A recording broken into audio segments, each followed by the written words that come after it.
Imagine descobrir algo tão impossível que o próprio governo dos Estados Unidos e da Alemanha dizem que você está mentindo. Mergulhadores encontraram, a apenas 60 milhas da costa americana, um submarino nazista intacto, que, segundo todos os livros de história, deveria estar a milhares de quilômetros de distância, no deserto do Saara. Mas o verdadeiro choque não é apenas a localização. O que foi encontrado dentro desse submarino fantasma revela um cenário de puro horror e uma falha técnica tão bizarra que transformou a embarcação em um caixão de aço para 56 jovens marinheiros. Aqui entra a polêmica para o seu público. Por que as maiores potências do mundo insistiram por 50 anos que este barco não existia? Teria sido apenas um erro de arquivo? Ou estamos falando de um dos maiores encobrimentos navais da história para esconder uma missão secreta que nunca deveria vir à tona? Escreva aqui nos comentários. Você acredita que foi um erro humano ou o governo estava tentando esconder algo muito mais sombrio perto da costa de Nova York? Assista até o final, porque o que aconteceu com essa tripulação nos minutos finais e a prova física que finalmente quebrou o silêncio de décadas vai mudar tudo o que você sabe sobre a Segunda Guerra Mundial.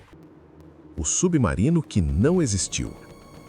A descoberta na costa de Massachusetts e Nova Jersey deu início a uma jornada que levaria décadas para ser solucionada e custaria inúmeras vidas. Tudo começou com um sussurro vindo das profundezas que ninguém estava preparado para ouvir. Em 1991, um experiente capitão de barco de pesca comentou com um mergulhador chamado Bill Nagel que suas redes estavam constantemente enroscando em algo enorme e imóvel a cerca de 96 quilômetros da costa.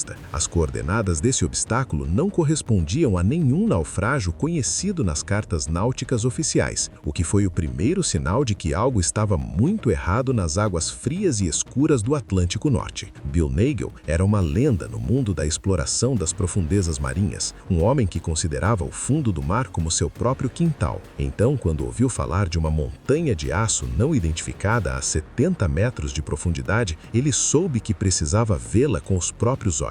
Ele reuniu uma equipe com os melhores mergulhadores técnicos do mundo, incluindo um homem chamado John Chatterton, conhecido por sua frieza e precisão cirúrgica em ambientes de alta pressão. Eles partiram em um navio de pesquisa equipado com o melhor sonar da época, mas nada poderia tê-los preparado para o que os aguardava sob as ondas. Quando finalmente alcançaram o fundo, descendo por uma camada de água turva e opaca, viram uma forma enorme emergir do lodo, algo que não fazia o menor sentido. Era um submarino alemão, completamente intacto e posicionado verticalmente na areia como se ainda estivesse em patrulha ativa. Embora todos os registros oficiais afirmassem que nenhum barco desse tipo havia se perdido perto daquelas águas, John Chatterton foi o primeiro a tocar o casco de aço congelado, sentindo a vibração das correntes oceânicas percorrendo o metal e percebeu imediatamente que haviam encontrado algo que se supunha ser impossível. O barco parecia estranhamente preservado, com sua torre de comando imponente e suas escótilas bem vedadas, quase como se tivesse sido delicadamente depositado no fundo do mar por uma mão gigante, em vez de destruído em uma violenta batalha que acabaria com o mundo. Mas eis a questão: quando retornaram à superfície e consultaram os arquivos navais oficiais dos Estados Unidos, da Grã-Bretanha e da Alemanha, todos afirmaram o mesmo. Cada submarino alemão perdido na guerra foi meticulosamente contabilizado e nenhum estava desaparecido perto da costa de Nova Jersey. De acordo com os especialistas de alto escalão em Washington e Berlim, esse submarino simplesmente não existia. Os mergulhadores foram informados por funcionários do governo de que deviam estar enganados, talvez confundindo um carreiro afundado ou uma barcaça de lixo com uma letal máquina de guerra. Mas os mergulhadores tinham visto com os próprios olhos a torre de comando,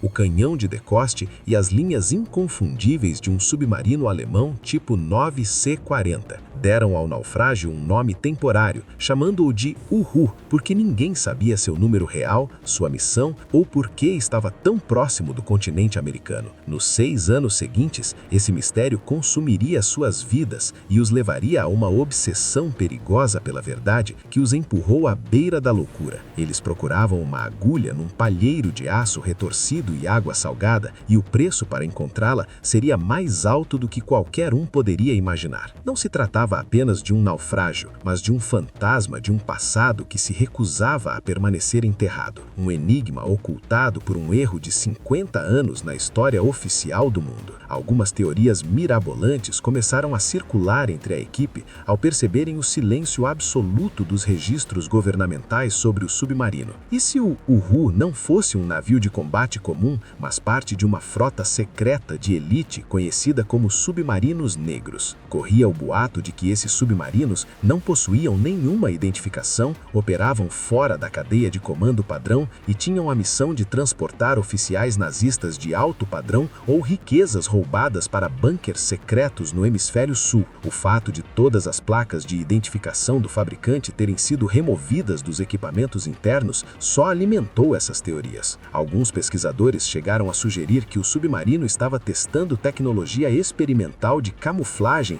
ou motores silenciosos avançados que falharam no pior momento possível, deixando-os à deriva no coração do território inimigo. E tem mais, a proximidade com Nova Jersey sugeria um alvo quase insuportável de se imaginar. O Uhu estaria se preparando para uma corrida desesperada contra o porto de Nova York ou seria um navio de reconhecimento para uma força de invasão maior que nunca chegou? Não é tão simples, pois quanto mais a fundo investigavam, mais o submarino parecia resistir à identificação. Sempre que Chatterton ou Nagel achavam que tinham uma pista, encontravam uma parede de documentos censurados e arquivos confidenciais. Era como se o submarino tivesse sido apagado da face da Terra ainda enquanto flutuava. Basicamente, eles estavam lidando com uma conspiração marítima que atingiu os mais altos escalões da inteligência militar. O mais louco é que, enquanto o mundo seguia em frente, 56 homens ainda estavam dentro daquele barco, esperando que alguém finalmente chamasse pelos seus nomes. A obsessão se transformou em uma cruzada, uma batalha contra a pressão esmagadora da água e a pressão ainda maior de uma história que não queria ser reescrita. Eles estavam determinados a desvendar o mistério daquele fantasma, mesmo que isso implicasse arriscar suas vidas a cada mergulho no abismo. O Uhu não estava apenas encalhado na areia, ele aguardava, prendendo a respiração até que a verdade pudesse finalmente vir à tona. O mistério só se aprofundou quando os mergulhadores perceberam que alguém tinha se esforçado ao máximo para esconder a identidade do barco. O submarino fantasma que reescreveu a história. O U-869 era um tipo 9C-40, uma das embarcações de ataque de longo alcance mais avançadas da frota alemã. Esses submarinos foram projetados para cruzar todo o Oceano Atlântico sem reabastecer, permitindo-lhes caçar navios ao longo da costa americana. Este submarino específico foi construído no estaleiro de Bremen e entrou em serviço em janeiro de 1944, sob o comando de Helmut Norberg. A tripulação era composta por 56 homens, a maioria adolescentes que haviam sido arrancados de suas casas para servir no ramo mais perigoso das Forças Armadas. Quando este submarino estava pronto para o combate, a guerra havia se transformado em um pesadelo para a Marinha Alemã, com 3 em cada 4 marinheiros nunca retornando para casa. Os homens que entraram naquele tubo de aço em novembro de 1944 sabiam que suas chances de sobrevivência eram inferiores a 25%. Eles partiram da Noruega rumo ao oeste, para as águas cinzentas do Mar do Norte, e a partir daquele momento nunca mais se teve notícias deles. Após o fim da guerra, os especialistas se reuniram para relacionar cada submarino perdido a um ataque ou localização específica a fim de encerrar os arquivos. Para o U-869, encontraram um relatório de fevereiro de 1945 que descrevia um ataque aliado perto de Gibraltar e da costa da África. As datas coincidiam, a área geral também, e assim os historiadores declararam que o submarino repousava no fundo do oceano a 8.000 quilômetros de Nova Jersey. As famílias dos 56 tripulantes receberam cartas informando que seus entes queridos estavam no Atlântico Leste, perto do deserto do Saara. Por quase 50 anos, essas famílias visitaram as praias erradas e jogaram flores no oceano errado, acreditando na palavra oficial do governo. Mas o naufrágio a 96 quilômetros da costa americana oceana estava prestes a provar que os registros mais meticulosos do mundo estavam completamente errados. O mais incrível é que os historiadores se recusaram a acreditar nos mergulhadores por anos, mesmo depois de lhes terem sido apresentadas evidências físicas do local. Foi necessário um trabalho incrível para provar que um barco destinado à África havia, de alguma forma, parado às portas da cidade de Nova York. Essa descoberta não se limitou a encontrar um navio perdido. Ela expôs uma falha colossal na forma como registramos os eventos do passado. A verdade estava oculta nas trevas e era muito mais complexa do que um simples erro de navegação. Ao começarem a explorar o interior do submarino fantasma, os mergulhadores perceberam que estavam caminhando por uma tumba que havia permanecido selada por meio século. O preço da verdade nas profundezas. Mergulhar a 70 metros é uma tarefa que leva o corpo humano ao limite absoluto e frequentemente resulta em tragédias, pois o oceano a essa profundidade é basicamente um mundo alienígena hostil. A essa profundidade, a água é tão fria que parece queimar a pele, uma temperatura congelante que suga o calor do corpo humano mesmo com os trajes especiais mais grossos. A pressão é 7 vezes maior do que na superfície, cerca de 100 libras por polegada quadrada, pressionando cada parte do equipamento e os pulmões. Esse peso enorme comprime o ar que você respira, tornando-o denso e pesado, como tentar inalar mel por um canudo. Os mergulhadores precisam respirar misturas gasosas especiais, muitas vezes substituindo o nitrogênio em seus cilindros por hélio, para evitar os efeitos mais mortais das profundezas. E mesmo assim, sofrem de algo chamado narcose por nitrogênio. Essa condição,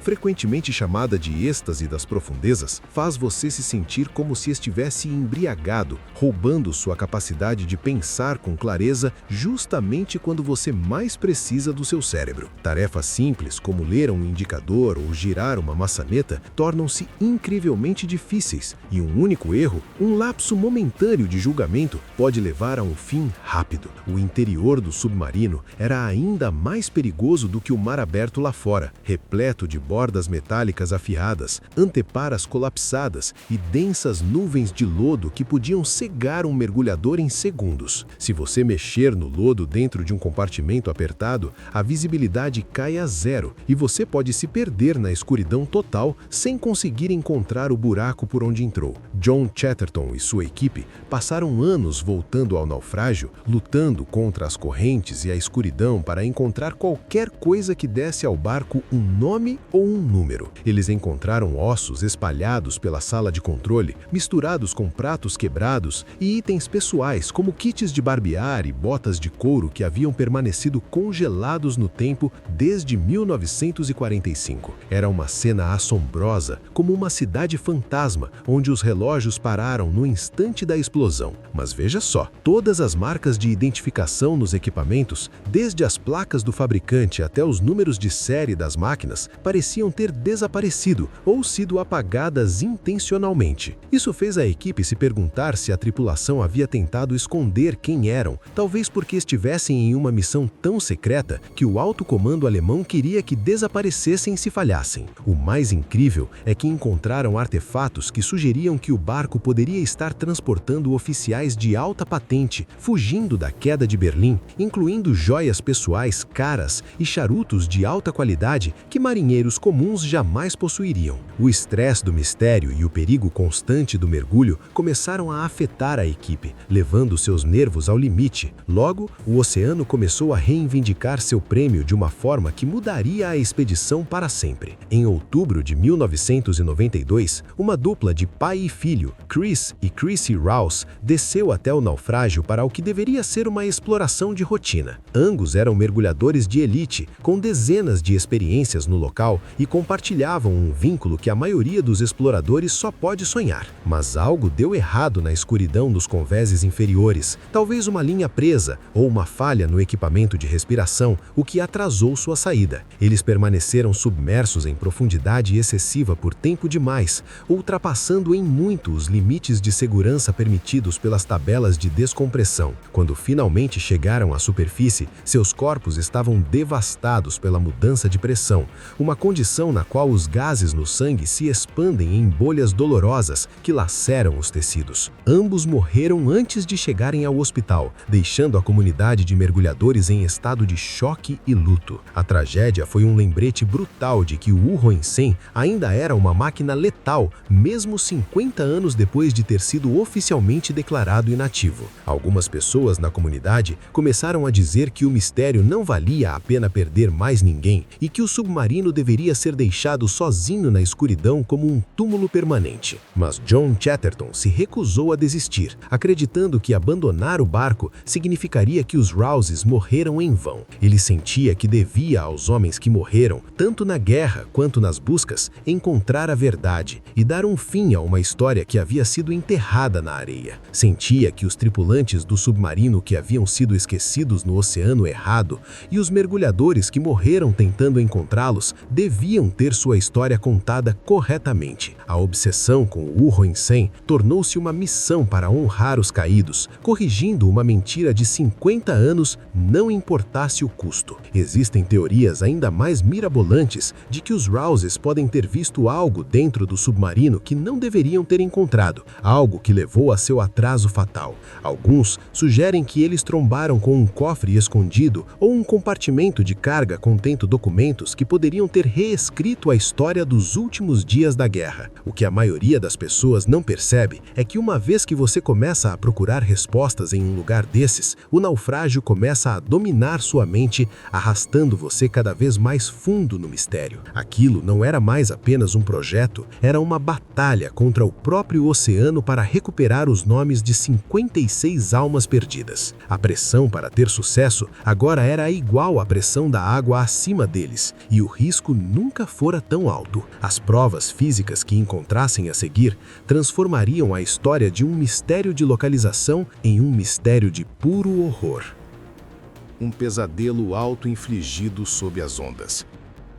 Quando os investigadores finalmente examinaram os danos no casco do submarino, encontraram um padrão que não correspondia a um ataque aliado. Normalmente, quando um submarino é atingido por cargas de profundidade, o casco é esmagado externamente pela força da pressão da água, deixando enormes marcas que parecem ter sido amassadas por uma mão gigante. Mas o buraco no U-869 era diferente, pois o metal estava rasgado e descascado para fora, o que significa que a explosão veio de dentro ou resultou de um impacto direto e aterrador que perfurou o casco antes de detonar. Não houve relatos de ataques de navios ou aviões americanos a submarinos naquela área durante os últimos meses da guerra. E veja só, a área era supostamente uma zona morta para atividades navais. Isso significava que as forças aliadas não destruíram esse submarino, o que deixava apenas uma outra possibilidade, muito mais perturbadora a ser considerada. Durante os estágios finais da guerra, os submarinos alemães foram equipados com novos torpedos acústicos, como o T5 Zone-NIG, que se guiavam pelo som dos motores de um navio. Essa era uma tecnologia de ponta, mas também muito instável e propensa a cometer erros fatais no calor da batalha. Se o torpedo errasse o alvo, às vezes ele retornava e se fixava no som mais alto da área, que era o submarino que o disparou. As evidências sugerem que a tripulação do U-869 avistou um alvo e lançou uma dessas armas acústicas para destruí-lo. Mas aqui está o problema. E se o alvo não fosse um navio, mas sim uma isca lançada por outra coisa? Algumas teorias mirabolantes sugerem que o U-869 não estava apenas caçando, mas sendo atraído para uma armadilha por sinais fantasmas experimentais dos aliados que imitavam ruídos de motor. No entanto, a questão não é tão simples, pois o comportamento do torpedo aponta para uma falha interna catastrófica que a tripulação jamais poderia ter previsto. Em vez de atingir o inimigo, o torpedo descreveu uma ampla trajetória em arco, um fenômeno conhecido como trajetória circular, e retornou diretamente em direção ao ruído dos próprios motores a diesel do submarino. Os homens a bordo não teriam tido nenhum aviso, pois esses torpedos foram projetados para serem silenciosos enquanto se moviam pela água em direção à presa, tornando tornando-se essencialmente assassinos invisíveis. Num instante, aguardavam um impacto certeiro que marcaria a vitória, e no instante seguinte, sua própria arma detonou bem na lateral da sala de controle. A explosão foi catastrófica, atravessando o casco de pressão e inundando a parte central do submarino em questão de segundos. Os homens na sala de controle foram eliminados instantaneamente pela explosão e pela força da correnteza, mas na verdade foram os sortudos. Basicamente, a pressão a 70 metros de profundidade teria transformado o ar em uma espécie de martelo, acabando com suas vidas antes mesmo que sentissem a água. Como o submarino era dividido em seções estanques, os homens na proa e na popa ainda estavam vivos quando ele começou a afundar. Eles estavam a 70 metros de profundidade e não havia como abrir as escótilas ou nadar até a superfície sem que a pressão esmagadora os matasse. Aqueles marinheiros tiveram que permanecer sentados no silêncio da escuridão total, sabendo que estavam selados em uma tumba de aço que nunca deveria ter estado ali. Alguns teóricos acreditam que naqueles momentos finais, a tripulação pode ter tentado destruir documentos confidenciais ou até mesmo armas experimentais milagrosas que estavam sendo contrabandeadas para uma base secreta. Há rumores de que o U-869 fazia parte de uma frota de batalhão final, transportando oficiais de alta patente ou até mesmo artefatos ocultos destinados a preservar o Reich no exílio. O mais insano é que o oxigênio teria se esgotado lentamente, deixando os sobreviventes para enfrentar o horror supremo em completo isolamento. Eles ficaram se perguntando se o mundo algum dia saberia que eles estiveram ali, ou se permaneceriam como fantasmas assombrando o litoral americano para sempre. O mistério do naufrágio sugere que o barco talvez transportasse mais do que apenas torpedos e marinheiros.